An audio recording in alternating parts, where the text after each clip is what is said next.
Brothers and sisters, hello. Welcome to Readings with Regina. And I'd like to give a big shout out to all of my subscribers. You know how much I care for you.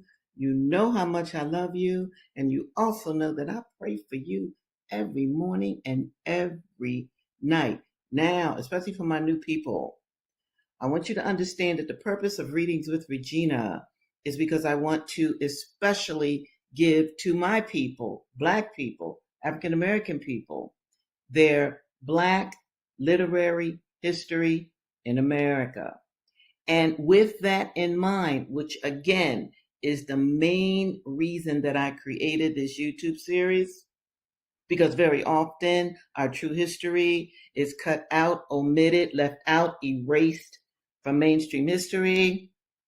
I want to make sure you know about the Black people who wrote during our period of enslavement in America. And I've been forgetting to tell you about, let me show you her,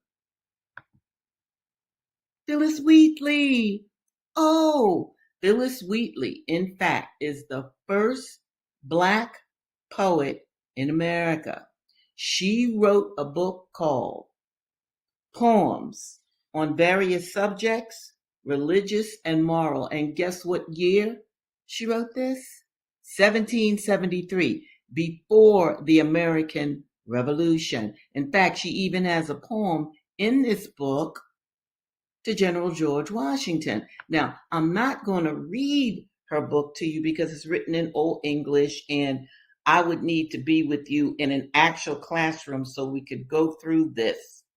But I wanted you to know about this good sister. Let me show you my copy. See that? There's our Phyllis. Now, let me tell you the full title of her work because it's important. Poems on Various Subjects, Religious and Moral, by Phyllis Wheatley, Negro servant to Mr. John Wheatley of Boston in New England. Now, she's already calling herself a Negro because that's what we were called. Understand that? But Phyllis Wheatley came to us directly from Africa. The white Wheatleys purchased her when she was a child. They were at the slave ship when this darling little girl got off the slave ship and she was just wrapped in a piece of carpet. That's all she had on. And they took her home. All right. Now she was their slave. She was absolutely their slave. But what they did, they let her learn how to read and write. So she mostly read Greek works and New England works as well. This was her, I guess, formal education. But the deal is this. Once they could see, by the time she was approaching teenagehood, they could see that this girl was really reading and writing and learning. They encouraged her to go ahead and write a book. She wrote a book, the one I just showed you. Here's my copy. But no American publisher would publish her. They say because Negroes can't possibly write. In fact, the third president of the United States, good old Tom Jefferson, we talk a lot about him. We read his daughter about her. Now, one of his Black daughters. So what the white Wheatleys did was to take Phyllis, their slave, their servant, to England so that she could get her book published.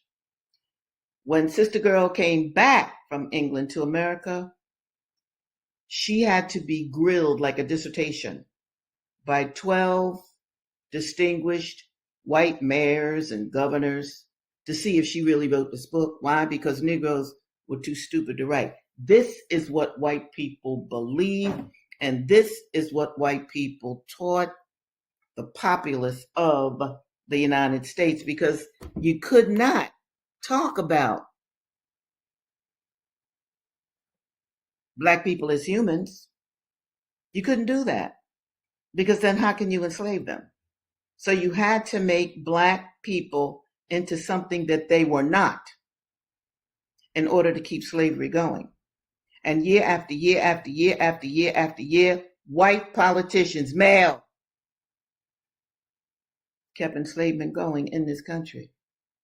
Okay, now I'm going to switch from Dear Phyllis, who begins our Black literary history in poetry in 1773. And I want you to write that down. Have your children write that down. That is very important. Go to the library and get a book.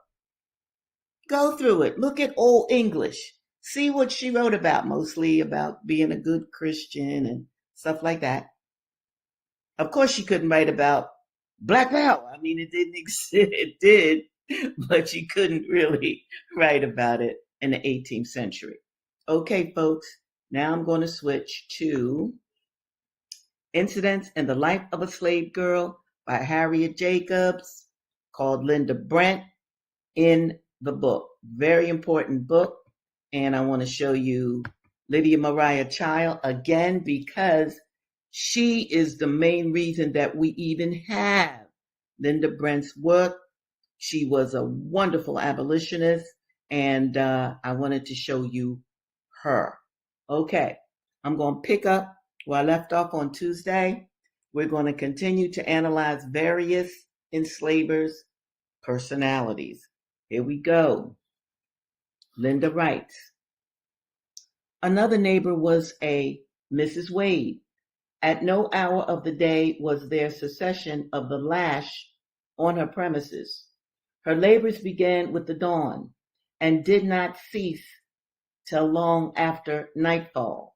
The barn was her particular place of torture. There she lashed the slaves with the might of a man. An old slave of hers once said to me, quote, it is hell in Mrs.'s house, end of quote. Peers, I can never get out. Day and night I prays to die. The mistress died before the old woman, and when dying, entreated her husband not to permit any one of her slaves to look on her after death. A slave had nursed her children. Let me show you such a picture. Yes, that's the black, well, they called her the black mammy, and she often was the one to raise the white people's children. Okay. A slave who had nursed her children and had still a child in her care watched her chance and stole with it in her arms to the room where lay her dead mistress. She gazed a while on her, then raised her hand and dealt 2 blows on her face, saying as she did so, quote, the devil has got you now, end of quote. She forgot that the child was looking on. She had just begun to talk, and she said to her father, I did see Ma and Mammy did strike Ma so, striking her own face with her little hand. The master was startled. He could not imagine how the nurse could obtain access to the room where the corpse lay, for he kept the door locked. He questioned her. She confessed that what the child had said was true and told how she had procured the key. She was sold to Georgia. Now, one of the worst things that could happen to an enslaved person that we learned from the half that has never been told by William Baptiste was to be sold in Georgia. Terrible in Georgia, but it was terrible for slaves everywhere. All right. In my childhood, I knew a valuable slave named Charity and loved her, as all children did. Her mistress married and took her to Louisiana. Her little boy James was sold to a good sort of master. He became involved in debt, and James was sold again to a wealthy slaveholder, noted for his cruelty. With this man, he grew up to manhood, receiving the treatment of a dog. After a severe whipping, to save himself from further infliction of the lash with which he was threatened, he took to the woods. Remember how Frederick Douglass did the same thing? William Wells Brown did the same thing. Blake or the Hucks of America, he did the same thing. They would go into the woods. Okay. he was in the most miserable condition, cut by the cowhide, that's the whip, half naked, half starved, and without the means of procuring a crust of bread. Some weeks after his escape, he was captured, tied, and carried back to his master's plantation.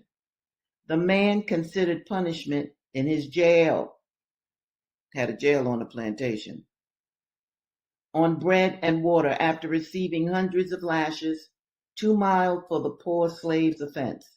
Therefore, he decided, after the overseer should have whipped him to his satisfaction, to have him placed between the screws of the cotton gin, to stay as long as he had been in the woods. This wretched creature was cut with the whip from his head to his feet, then washed with strong brine, that's like a vinegar, Lord have mercy, the flesh to prevent the flesh from mortifying and make it heal sooner, not really, than it otherwise would. He was then put, this is horrible, people, but here it is. He was then put into the cotton gin, which was screwed down, only allowing him room to turn on his side when he could not lie on his back. Every morning a slave was sent with a piece of bread and a bowl of water, which were placed within reach of the poor fellow. The slave was charged under penalty of severe punishment not to speak to him. 4 days passed, and the slave continued to carry the bread and water. On the second morning he found the bread gone, but the water untouched. When he had been in the press 4 days and 5 nights, the slave informed his master that the water had not been used for 4 mornings, and that a horrible stench came from the gin house. The overseer was sent to examine into it. When the press was unscrewed, the dead body was found partly eaten by rats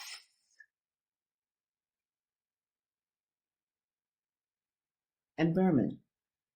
Perhaps the rats that devoured his bread had gnawed him before life was extinct. Poor Charity. Grandmother and I often asked each other how her affectionate heart would bear the news if she should ever hear of the murder of her son. We had known her husband and knew that James was like him in manliness and intelligence. Manliness and intelligence. Write that down. Manliness and intelligence. These were the qualities that made it so hard for him to be a plantation slave. They put him into a rough box and buried him with less feeling than they would have been manifested for an old house dog. Now, I want to talk a little bit more before I go to the next book about manliness and intelligence. You see, white men did not want black men in particular to be intelligent, to be manly. Now, men are naturally manly. They're stronger than women. Oh, yes, they are.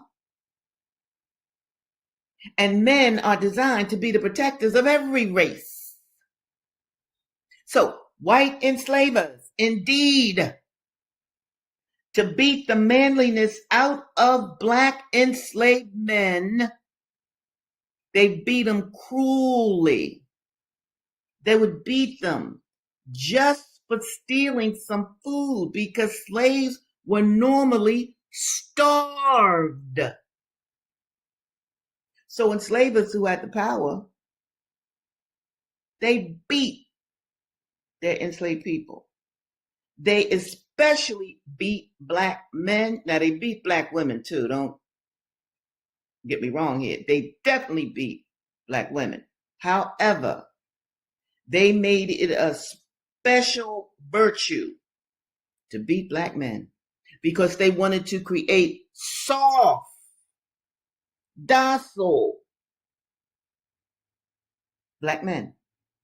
They didn't want black men to show their strength, to be strong, to be fathers, and they certainly didn't want intelligent black men or women.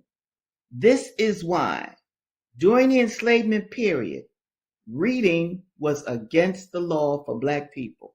Understand that, people. Reading was against the law. This is one of the reasons, again, why I created Readings with Regina, because we have got to, as a people, read more and teach our children to read. That is very important. Reading does wonderful things for the frontal lobe, for the brain. If your brain is good and your heart is good, you could do anything. All right, let me get to the next book by my girl. This is the diary, if you will. This is the autobiography, if you will, of the great Ida B. Wells. She, in fact, is the first female investigative reporter in America. Now, Ida B. Wells, she was not enslaved, but her parents were. So she learned about slavery from her parents. And on Tuesday, I read to you, I think I stopped where her mother had been beaten. Her mother is died before her father did, but in any event, her mother had been beaten as an enslaved woman. Okay, now I'm going to pick up where I left off on Tuesday. The only thing I remember about my father's reference to slave days, she's talking about her father, was when his mother came to town on one of her annual visits after slavery. She and her husband owned and tilled many acres of land, and every fall brought their cotton and corn to market. She also brought us many souvenirs from hog killing time. On one occasion, she told about Miss Polly, her former mistress, and said, "Jim," that's Ida's father, "Jim, Miss Polly wants you to come and bring the children. She wants to see them." "Mother," he said, "I never want to see that old woman as long as I live. I'll never forget how she had you stripped and whipped the day after the old man died, and I am never going to see her. I guess it is all right for you to take care of her and forgive her for what she did to you, but she could have starved to death if I'd had my say so. She currently would have if it hadn't been for you." I was burning to ask what he meant, but children were seen and not heard in those days. It was like that in the 1950s too, when I was a kid. They didn't dare break into old folks' conversation. But I have never forgotten those words. Since I have grown old enough to understand, I cannot help but feel what an insight to slavery they give. I was visiting this grandmother down on the farm when life became a reality to me. Word came after I left home that yellow fever was raging in Memphis, Tennessee, 50 miles away, as it had done before, and that the mayor of our town refused to quarantine against Memphis. Our little burg opened its doors to any who wanted to come in. That summer, the fever took root in Holly Springs. When we heard that the fever was there, we were sure my father would take the family out in the country. And because the mail was so irregular, we didn't expect letters. One day, after a hard chill, I was sweating off the resulting fever common to that malarial district when a hail at the gate brought me to the door. 3 horsemen were there and came in. My grandmother, aunt, and uncle were picking the first fall cotton out in the field. The men were all known to me as friends of my father and mother. They were refugees from Holly Springs, whom I thought had come to make a social call. After they were seated, I asked if they had any news from home. The answer was yes, and one of them handed me a letter that had just been received by one of the refugees in their party. As they were next door neighbors of ours, I was glad to have firsthand information as to the conditions there. I never dreamed there would be anything of personal interest in it. We were so sure that our family was in the country with my Aunt Belle. I read the first page of this letter through, telling the progress of the fever, and these words leapt out at me, quote, Jim and Lizzie Wells have both died of the fever. They died within 24 hours of each other. The children are all at home, and the Howard Association has put a woman there to take care of them. Send word to Ida. That is as far as I read. The next thing I knew, grandmother, aunt, and uncle were all in the house, and ours indeed became a house of mourning. I wanted to go home at once, but not until 3 days later, on the receipt of a letter from the doctor in charge who said I ought to come home. Were they willing to let me go? When my uncle and I got to the next railroad town, from which I was to take the train to Holly Springs, all the people in that station urged me not to go. They were sure that, coming from the country, I would fall victim at once, and that it was better for me to stay away until the epidemic was over, so that I could take care of the children, if any were left. They assured me no home doctor would have advised me to come into the district, that it was one of the stranger doctors who had been sent there and who would be gone soon and have no responsibility about those left. I consented to stay there and write home. But when I thought of my crippled sister, of the smaller children, all down to the 9-month-old baby brother, the conviction grew within me that I ought to be with them. I went back to the station, and the train that should have carried my letter took me home. It was a freight train. No passenger trains were running or needed. And the caboose in which I rode was draped in black for 2 previous conductors who had fallen victims to the dreaded disease. The conductor who told me this was sure I had made a mistake to go home. I asked him why he was running the train when he knew he was likely to get the fever, as had those others for whom the car was draped. He shrugged his shoulders and said that somebody had to do it. Well, that's exactly why I'm going home. I am the oldest of 7 living children. There's nobody but me to look after them now. Don't you think I should do my duty too?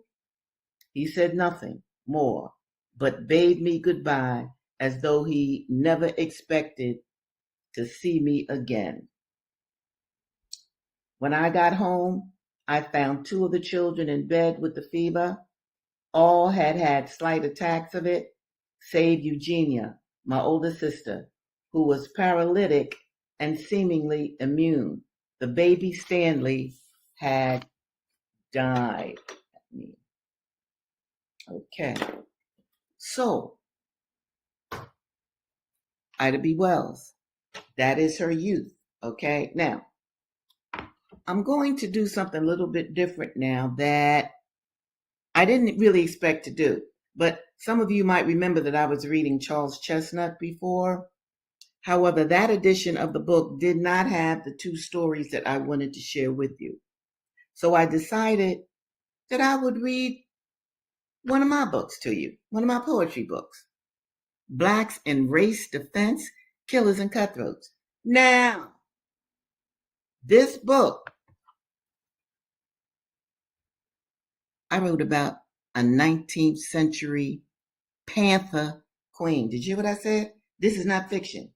There was a 19th century Panther queen, and her name was Sarah Unya. All right. And I wrote about her because in this book, I write about Black people who fought against white racist individuals and groups and armies and won. And this good queen, Sarah Unya, that I'm about to introduce you to, that's what she did. Here she is right here. Okay, that's a picture of her. Let me show you another picture, a better picture of her from my book. Can y'all see her? I hope you can. There's Sarah Unya standing in front of her warriors. Let me show you another picture of the great sister. There's Sarah Unya. Isn't she black and gorgeous? Standing in front of her warriors. Here's another picture of Sarah Unya giving a speech. And here's another picture of Sarah Unya looking like the bad queen that she was. So I'm going to read a bit of her poetry, or a bit of my poetry about her from my book. Let me show you it again. You can get it on my website, Blacks in Race Defense, Killers and Cutthroats. The Golden-Eyed Queen, Sarah Unya. Now this is a true story. This is not fiction. She lived a 19th century Panther queen. That's what she was called. All right. She was Panther queen, ruling a Panther town. The town and the people, all architectural wonders, wearing woven images of Panther on clothes, on bags, on emblems, and the sculptures guarding their homes were Panthers. To enter this particular African town, one had to walk through a built, open-mouthed panther. The builders were Asna, the Asna Africans, born of people and panthers, ancestral panthers, panthers in the sky. Their great queen, Sarah Unya, daughter of the Asna king, joined in her father's laurels, his intense battles, defeating neighboring Tuareg enslavers and sellers of the Asna. The Tuareg were snatchers of Asna women, prized for panther, black beauty. Sarah Unya idolizing her father, his battling African Muslims, enslavers who hated the Asna for refusing Allah, that foreign religion the Asna found too alien, preferring their dusty, old, passed down spirituality that honored ancestors and supreme nature forces resembling the Asna. The Asna danced their religion, honoring ceremonies of earth and sky, land and harvest, the biology of the body, male and female, natural rhythms, in rhyme with the senses and menses and seasons, all balled into panther power that Sarah Unya's father passed down to her, his only daughter, who whisked his wife's life away while giving her birth. The king and the Asna had no idea if this small bundle of panther would live, motherless, her lids shut after her mother's death, her eyes shut like stacked sticks for days, until one sun, S-U-N, she blinked the sticks away, opening her eyes, and her nursemaid and the king recognized the glint, actually the squint, of a panther. When baby Sarah Unya grew into girl, her father and the Asna clocked her quick running speed, her jumping into water, catching fish with bare hands, her spearing fish with harpoons, and when eyed with a slingshot, they gasped. As she repeatedly hit her target, they gasped. When she felled prey with pellets, whether blown or slingshot, she fed herself in a farce. When Princess Sarah Una was a girl, she fed herself in the forest alone. Her wizardry of bow, arrow, saber made her ascendance to the panther throne when her father winged with ancestors as natural as night and day. As she sat on the throne, a spine of a panther, She increased her study of what we cannot see to conjure new ways to crush the marauding French freaks molded to rape, razz, enslave the Asna and all other Africans. People, I'm going to say it again. This Panther Queen existed in 19th century East Africa. And again, she was known all throughout the region as the Panther Queen. And check this out before I leave you for the day. One of my dearest friends gave me this. Okay? Because as many of you know, I am a member of Huey and Bobby's creation, the Black Panther Party for Self-Defense. And we called ourselves Panthers. Now, at the time, I don't think Bobby and Huey even knew about the Queen I just read to you. That came later from further studies that I did and was shocked to find a Panther Queen. So I figured, since I was a member of the Black Panther Party for Self-Defense, and since all Panthers modeled themselves after the animal panther, that is our totem, as our Native American friends would say. I thought I would read this poem to you, okay? Because I want my readers and listeners to know about a Panther Queen. And I want to remind you that energy does not die, it transforms. So the image of the panther was in the ether, and it was picked up centuries later by Huey and Bobby, and their influence influenced me. Well, all right, brothers and sisters, I'm going to sign off for the day.